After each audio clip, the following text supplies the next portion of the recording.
Good morning, 10th class Hindi medium students. Most welcome in this video.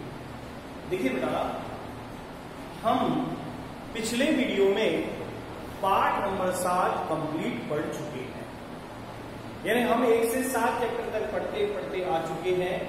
आज हम एक नया चैप्टर पार्ट नंबर 8 शुरू करेंगे। पार्ट नंबर 8 जिसका नाम है कार्बन एवं उसके यौगिक, carbon and its compound, carbon और उसके यौगिक। देखिएगा, हमारे पाठ्यक्रम के अनुसार पार्ट नंबर जो 8 है, इसके अंदर से बोर्ड में 4 नंबर के क्वेश्चन आते हैं। कितने? 4 नंबर। और वो 4 नंबर का क्वेश्चन एक ही होता है, जिसे हम 1+1+1+1 कह दें, 2+2 कह दें, या 3+1 कह दें, या 2.5+1.5 कह दें। किसी भी तरह एक क्वेश्चन आएगा जिसके भाग हो सकते हैं, लेकिन क्वेश्चन एक होगा और वो 4 अंक का होगा। तो हम इस पार्ट को पढ़ेंगे। पार्ट का नाम है कार्बन, कार्बन और उसके यौगिक। तो इसके बारे में हमें जानकारी करनी है कि कार्बन है क्या, कार्बन से संबंधित हमें क्वेश्चन पढ़ने हैं, कि कार्बन के बारे में हमें जानकारी प्राप्त करनी है। कार्बन से ही बना है कार्बनिक यौगिक। तो देखिए पार्ट नंबर 8, पार्ट नंबर 8, और पार्ट का नाम है कार्बन एवं उसके यौगिक, कार्बन एवं उसके यौगिक। और अंक 4, बोर्ड में 4 अंक का आएगा और प्रश्न आता है 1। देखिएगा, ये भी हमें जानना जरूरी होता है ब्लूप्रिंट के अनुसार कि बेटा कौन सा चैप्टर कितने अंक का है, कितने प्रश्न पूछे जाएंगे। ये सभी हमें जानना बहुत जरूरी होता है। तो देखिए बेटा, इस टॉपिक के अंदर हम बात करें कार्बन एक रूप अदेय। यदि हम बात करें हमारे सुबह का प्रारंभ से, हमारे भोजन का, हमारे कपड़ों का, हमारे जूतों का, पेट्रोल, डीजल, केरोसिन, कोयला, गैसोलीन, चार्कोल, तो जितने भी ऐसे पदार्थ हैं, ये सब कार्बन से ही निर्मित है। कार्बन डाइऑक्साइड, कार्बोहाइड्रेट, प्रोटीन, वसा, हाँ, इसके अलावा यानी जितने भी पदार्थ हैं, लकड़ी है, पेड़ है, कपड़े हैं, जूते हैं, यानी ये सब पदार्थ कार्बन है, कार्बन से मिलकर ही बनते हैं। रबड़ है, प्लास्टिक है, नायलॉन, ठीक है। और तो जितने जो पदार्थ हम सब देखते हैं, पढ़ते हैं, अधिकांश ही कार्बन के बने हैं। और कार्बन से बनने वाले जितने भी यौगिक के कंपाउंड है, वो अधिकांशतः कार्बनिक यौगिक कहलाते हैं। तो इस पार्ट के अंदर सबसे पहले हम कार्बन से संबंधित की बात करेंगे। कार्बन की विशेषता क्या है? कार्बन की विशेषता पढ़ने से पहले पाठ के शुभारंभ में कहा गया बर्जीलियस के द्वारा, और बर्जीलियस ने कहा सन 1815 में कि कार्बनिक यौगिकों का निर्माण, कार्बनिक यौगिकों का निर्माण जीवों से या जीवधारियों के स्रोतों से ही संभव होता है। यानी कार्बनिक यौगिकों का निर्माण जीवों से या जीवधारियों के स्रोतों से संभव होता है। इसे कहा गया जैव शक्ति सिद्धांत या वाइटल फोर्स थ्योरी। यानी जितने भी कार्बनिक कंपाउंड है, उनका फॉर्मेशन यानी कोई ऑर्गेनिज्म के द्वारा होता है। तो बेटा सबसे पहले इस चैप्टर के अंदर फर्स्ट क्वेश्चन हम पढ़ेंगे जैव शक्ति सिद्धांत। जैव शक्ति सिद्धांत। अब यह सिद्धांत दिया था 1815 में बर्जीलियस के द्वारा। किसने दिया? बर्जीलियस ने।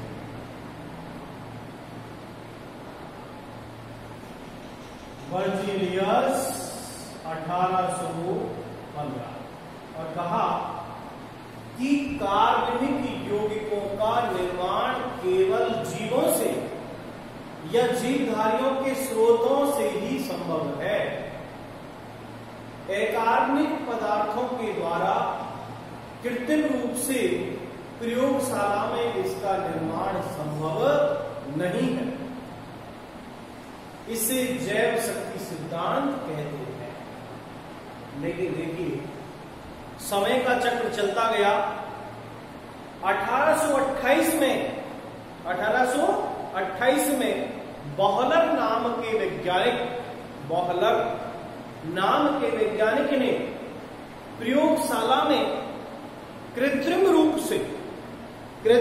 रूप से पहला कार्बनिक पदार्थ यूरिया का संश्लेषण किया और इस जैव शक्ति सिद्धांत का खंडन कर दिया। तो यहां और क्वेश्चन बन गए कि जैव शक्ति सिद्धांत का खंडन किसने किया? तो वो थे बोहलर। कब किया? 1828 में। और किसका निर्माण किया? तो वो यूरिया का, मूत्र का निर्माण किया एक कार्बनिक पदार्थ के द्वारा।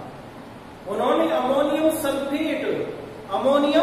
सल्फेट और पोटेशियम साइनेट, ये दोनों कार्बनिक पदार्थ हैं। अमोनियम सल्फेट और पोटेशियम साइनेट को गर्म करके इन्होंने यूरिया का संश्लेषण किया और जैव शक्ति सिद्धांत का खंडन कर दिया। तो यहां हम सबसे पहले बात करेंगे बेटा जैव शक्ति सिद्धांत, जिसका प्रतिपादन बर्जीलियस द्वारा 1815 में किया गया। तो टॉपिक डालिए बेटा, पहला सिद्धांत लिखिए, हेडिंग डालिए जैव शक्ति सिद्धांत और इसमें लिखिए दोबारा, लिखिएगा परिभाषा। इस सिद्धांत के अनुसार, इस सिद्धांत के अनुसार कार्बनिक यौगिकों का निर्माण, इस सिद्धांत के अनुसार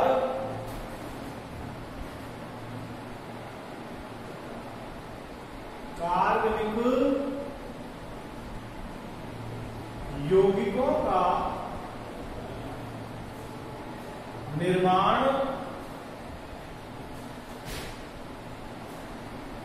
जीवों से या जीवधारियों के स्रोतों से, जीवधारी का स्रोत का मान लीजिए जो भी पादप या जंतु है उनके सजीव या निर्जीव अवशेषों से, जीवधारी से स्रोत, उनसे चाहे कुछ भी प्राप्त हो रहा हो जीव के अंदर। तो इस सिद्धांत के अनुसार कार्बनिक यौगिकों का निर्माण जीवों से या जीवधारियों के स्रोतों से भी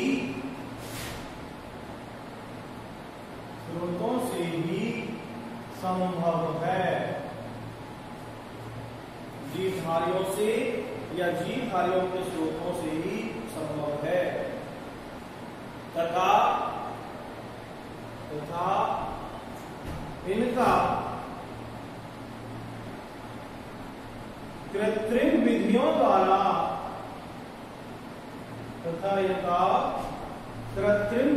द्वारा प्रयोगशाला में निर्माण संभव नहीं है तथा इनका कृत्रिम विधियों द्वारा प्रयोगशाला में निर्माण संभव नहीं है। इसे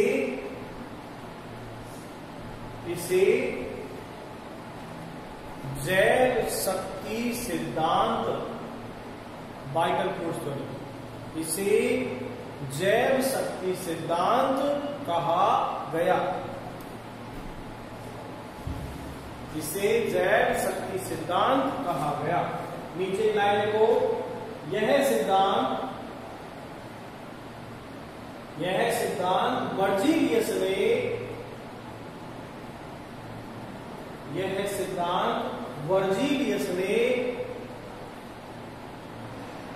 सन 1815 में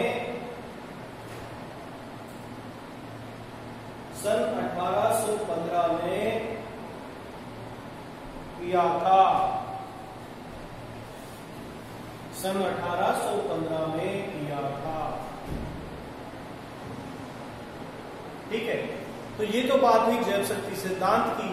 फिर बर्जीलियस ने कहा कि जो भी कार्बनिक यौगिक बनेगा वो जीवों से या जीवधारियों के स्रोतों से ही संभव है, प्रयोगशाला में इसका निर्माण संभव नहीं है। समय गुजरता गया, जो नहीं होना है वो भी आगे संभव हुआ। जैसे हमने पाठ 7 पढ़ा, कहा कि परमाणु में विभाज्य कण है, लेकिन बाद में देखा गया कि परमाणु के अंदर तो प्रोटॉन है, न्यूट्रॉन है, इलेक्ट्रॉन है, इनकी खोज होती है। तो ऐसे ही जैव शक्ति सिद्धांत के समय बर्जेस को पता था कि कार्बनिक यौगिक जीवों से या जीवधारी स्रोतों से बनते हैं, लेकिन देखो मानव से बड़ा कोई भी नहीं है। हबोलर या बॉहलर ने जैव शक्ति सिद्धांत का खंडन किया। ठीक है, तो एक लाइन लिखेंगे आप, सन 1828 में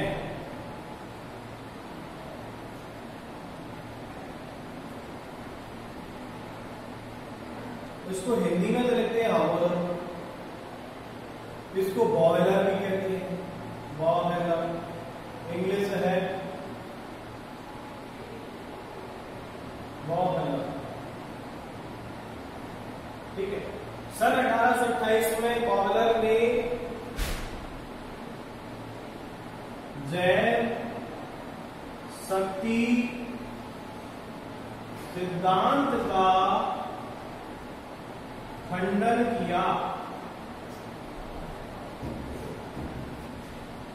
सन 1828 में बॉयलर ने जैव शक्ति सिद्धांत का खंडन किया। ठीक है, आप लिखोगे आगे भी लाइन, बॉयलर ने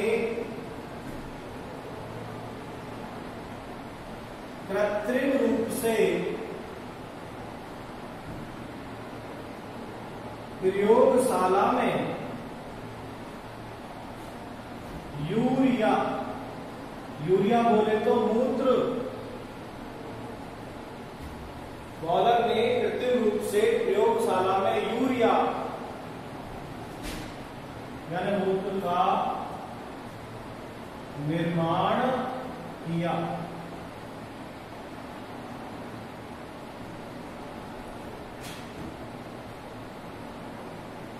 अतः यूरिया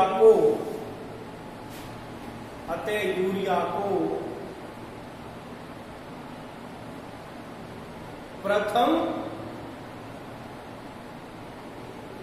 कार्बनिक यौगिक कहा जाता है,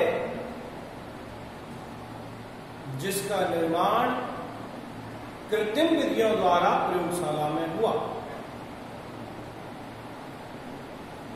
अतः यूरिया को प्रथम कार्बनिक यौगिक कहा जाता है, जिसका निर्माण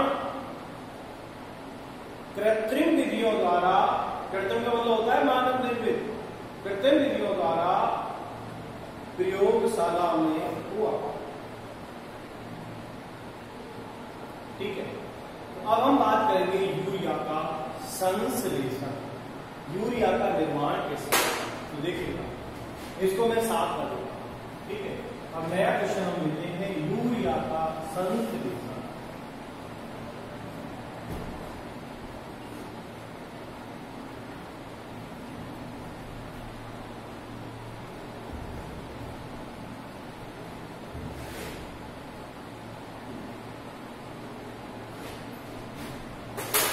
देखिएगा,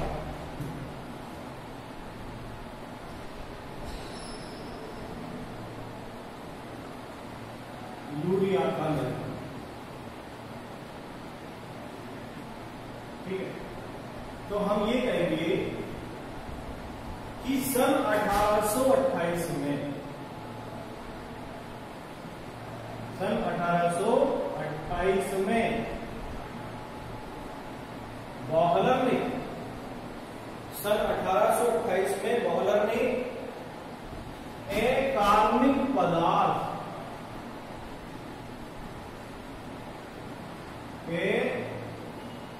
कार्बनिक पदार्थ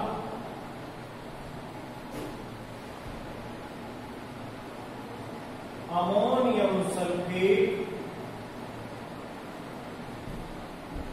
व पोटेशियम साइनेट।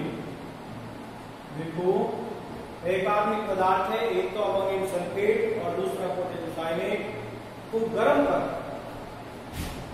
साइनेट को गर्म कर प्रथम कार्बनिक यौगिक यूरिया का निर्माण किया। प्रथम कार्बनिक यौगिक यूरिया का निर्माण किया।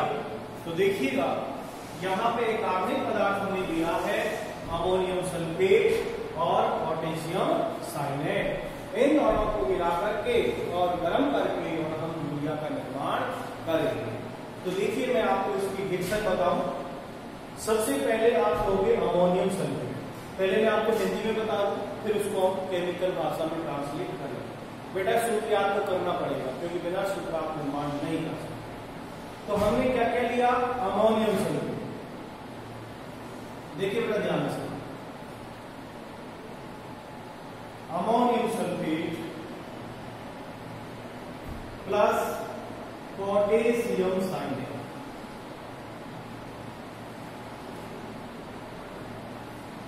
ठीक है, और ये तीर का निशान। अब तीर के निशान से पहले जो भी भाग लेता है उसको बेटा अभिकारक कहते हैं। ऐसा आप पढ़ चुके पाठ नंबर 6 में और कक्षा 9 में भी आपने पढ़ा होगा कि इस तीर के निशान से पहले जो भी पदार्थ आता है वो अभिकारक कहलाता है, और इसके बाद जो पदार्थ बनेगा वो उत्पाद कहलाता है। यदि किसी अभिक्रिया में उत्प्रेरक ताप दाब का उपयोग होता है तो उसे तीर के निशान के ऊपर या नीचे लिखा जाता है। तो यहां क्या करेंगे? हम गर्म करेंगे। तो गर्म का चिन्ह यहां लगाएंगे, इसका चिन्ह का मतलब है गर्म। तो देखिए अमोनियम सल्फेट पोटेशियम साइनेट को गर्म किया तो बना अमोनियम साइनेट। क्या बना? अमोनियम साइनेट प्लस बचा क्या? यानी इस अमोनियम ने साइनेट से क्रिया कर ली, पोटेशियम ने सल्फेट से। ये द्विविस्थापन अभिक्रिया है और पोटेशियम क्या बन गया? सल्फेट। ठीक है, अब इसको हम केमिकल भाषा में बदलेंगे, लेकिन अभी यूरिया का निर्माण तो हुआ ही नहीं। तो यहां जो अमोनियम साइनेट बना है इसको दोबारा गर्म कर दो। अमोनियम साइनेट, इसको दोबारा गर्म किया तो बन गया यूरिया। ठीक है, और यही पहला कार्बनिक पदार्थ है। तो सबसे पहले आप लिखें ऊपर से ही सन 1828 में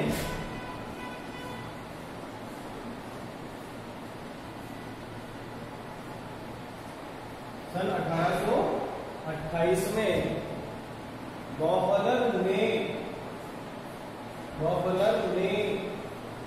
एक कार्बनिक पदार्थ अमोनियम सल्फेट व पोटेशियम साइनेट को गर्म कर प्रथम कार्बनिक यौगिक यूरिया, क्या लिखा है? यूरिया का निर्माण किया।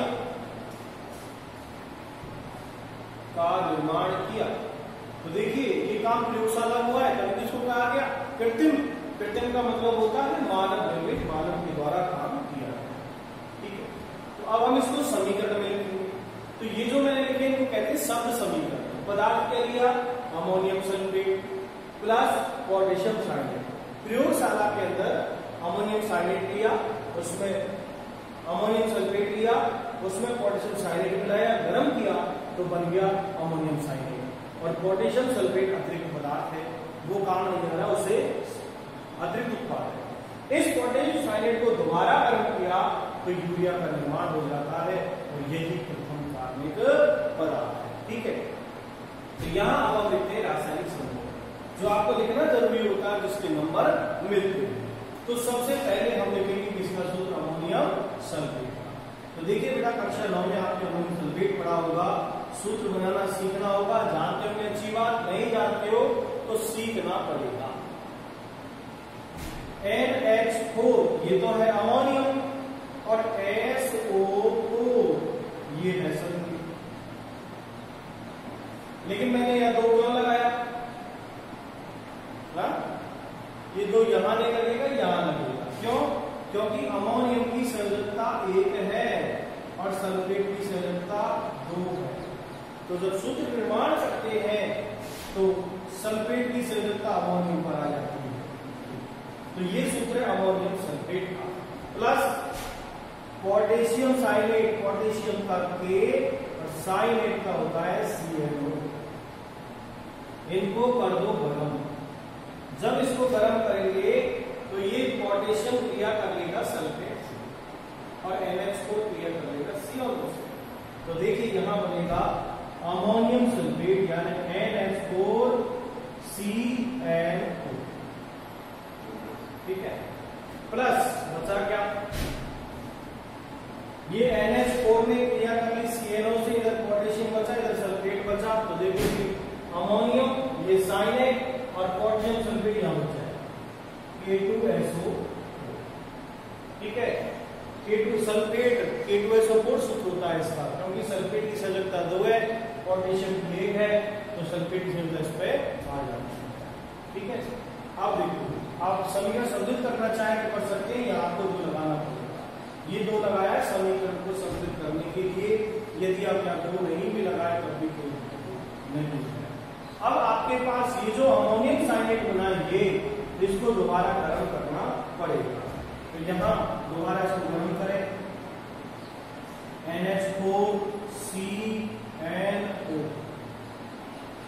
जब इसको मैंने गर्म किया अमोनियम साइनेट को, तो देखिए यहां पर क्या हुआ, ये अमोनिया NH4 का वेक्टर हुआ, इसमें से 2 हाइड्रोजन निकले और NH2 दो हाइड्रोजन बचे CONH2। देखो आप सूत्र मिला लीजिए, N यहाँ कितना है, 1 उधर भी 2 है। दूसरा मिला लीजिएगा CO और फिर N बच रहा है, जो हाइड्रोजन बच रहे हैं तो NH2 CONH2 इसका सूत्र है। इस तरह यूरिया का निर्माण प्रयोगशाला में कर लिया जाता है। बंद लगाना चाहें तो बंद भी आप लगा सकते हैं, NH2 CONH2। और ये सूत्र किसका है, यूरिया का। यही पहला कार्बनिक पदार्थ है। देखिए तो आज की वीडियो में हमने जैव शक्ति सिद्धांत और अमोनिया के संश्लेषण को कंप्लीट पढ़ा। बेटा यहाँ पर काम आने वाले दोनों ही पदार्थ अमोनियम सल्फेट और पोटेशियम साइनेट दोनों ही अकार्बनिक पदार्थ हैं और इन अकार्बनिक पदार्थों के द्वारा यूरिया का निर्माण हुआ जो प्रथम कार्बनिक यौगिक है। ठीक है, तो इस वीडियो के अंदर आज हमने पार्ट 8 स्टार्ट किया। इसके बारे में हमने जाना कि जैव शक्ति सिद्धांत क्या है, किसने दिया, इसका खंडन किसने दिया। ठीक है, प्रथम कार्बनिक यौगिक यूरिया का निर्माण किसने किया, इन सब के बारे में हमने जाना। अब इस चैप्टर के अंदर देखो सबसे ज्यादा बात ही कार्बन की होगी, क्योंकि कार्बन और उसके यौगिक कार्बन से, तो इसके बाद हम क्वेश्चन पढ़ेंगे कार्बन की विशेषता क्या है। कार्बन की विशेषता के बारे में हमें जानकारी लेनी है कि कार्बन है। देखिए कार्बन का प्रतीक होता है C, तो हमें इसकी प्रतीक, इसकी परमाणु संख्या, इसका परमाणु भार, इसकी श्रृंखलन गुण, इसकी संरचना, इसका बंध कोण, इन सब की हमें व्याख्या करते हुए हमें कार्बन के बारे में विस्तार से पढ़ना है। तो मैं इस वीडियो में तो आपको केवल यहाँ तक बताऊंगा। नेक्स्ट वीडियो में आपको मैं कार्बन और कार्बन से संबंधित अन्य विषयों पर चर्चा करूंगा। तो आज के लिए इस वीडियो में इतना ही। बेटा आप रोज वीडियो देखते जाएं, समझते जाएं। रफ वर्क करना बहुत जरूरी है। आप क्लियर कर करते हैं अच्छी बात, फेयर में आप नोट्स बना लें, बुक की भी हेल्प ले सकते हैं। आपके पास जो मैं पीडीएफ डालता हूँ उनकी आप हेल्प ले सकते हैं। और इस तरह पीडीएफ के अंदर तो अन्य महत्वपूर्ण क्वेश्चन भी होते हैं, उनको भी आप पढ़ सकते हैं। तो आपको बिल्कुल कोई बहाना नहीं लगाना है और तरीके से पढ़ाई करते हुए आपको आगे बढ़ते रहना है। कुछ ही समय की बात है बेटा, आगे कुछ दिनों बाद ऑनलाइन क्लास भी शुरू हो जाएगी। तो हम अब तक जो हमने पढ़ा है वो हम पिछड़े नहीं। जो बालक पढ़ रहे हैं वो बहुत अच्छी बात है, लेकिन जो इस समय नहीं पढ़ रहा है वो बहुत नुकसान में है। ये बात आप बिल्कुल ध्यान से समझ लें, सुन लें और पढ़ाई जारी रखें। Thank you very much.